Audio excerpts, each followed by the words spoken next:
Hey guys, it is Thursday, July 26th, and today was the big embryo transfer day. I woke up feeling pretty excited and hopeful and ready to go. Matt and I just hung out at home with our daughter for a few hours. We got into the clinic around 9:45 and they gave me a progesterone shot in the butt, and then they gave me an Ativan to kind of make me relax. This procedure has to be done with a full bladder, so I had been drinking lots of water all morning. The ultrasound technician came in and checked my bladder, and this is like clockwork, it happens every time. She sent me to the bathroom to empty my bladder by like 2 little cups, like this big.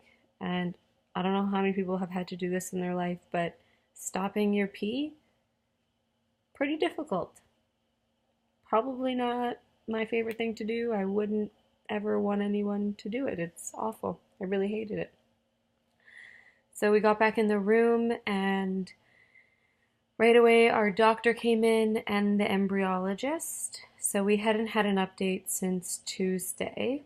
And on Tuesday we had the update that 3 of the 4 were dividing exactly where they wanted them to, and one was kind of like just behind. But they were hopeful that it would catch up. And they said that today we had one that was a blastocyst, which means that on day 5 of the development, that's where you want them to be, that you want them to start developing as a blastocyst. That's what they transfer, actually, not embryos. So one was a blastocyst, and it was a 3AA. There's grading for them. And then the other 2 were known as, Matt, do you remember? Nope.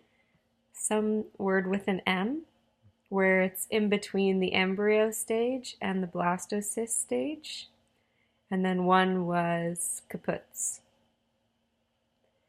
So my doctor had said that the embryologists were trying to convince her to just only transfer one today. And she's like, no, we're going to do 2. So the embryologist went back into the lab, and she had said that she hadn't looked at the embryo since like 8 or 7:30 this morning. So it was about 3 hours later. She's like, I'll pick the best one to put in with the 3AA. And so when she came back in the room, she came back with this like crazy machine. I took a photo, it's on my Instagram, of what the embryos and blastocysts sits in, and it had started becoming a blastocyst. So that was good news. And then basically they put a speculum in, they run a catheter into my uterus with a device, and then the embryologist passes over the embryos with a little bit of bubbles and fluid, and they run them up into your uterus, and you get to watch it on an ultrasound. And they're like, oh, did you see that go there? I'd never see it. Do you ever see it? What? When they ask you, like, oh, do you see the bubbles on the screen? I saw. Oh, Matt sees them. I've never seen them. Anyways, that was today. There's a chance that that last embryo that's with them does not make it till tomorrow, in which case this would be our final embryo transfer, which is overwhelming, but it is what it is. We'll get a call tomorrow, and they'll let us know if that embryo continued to develop, and if it did, they're going to freeze it for us. But that's where we're at. I'm feeling hopeful, nervous. I really want this. So hopefully in like a week, we'll get that positive. And if not, we'll be fine. We have a beautiful daughter. But this is the hardest part now, is known as the 2-week wait.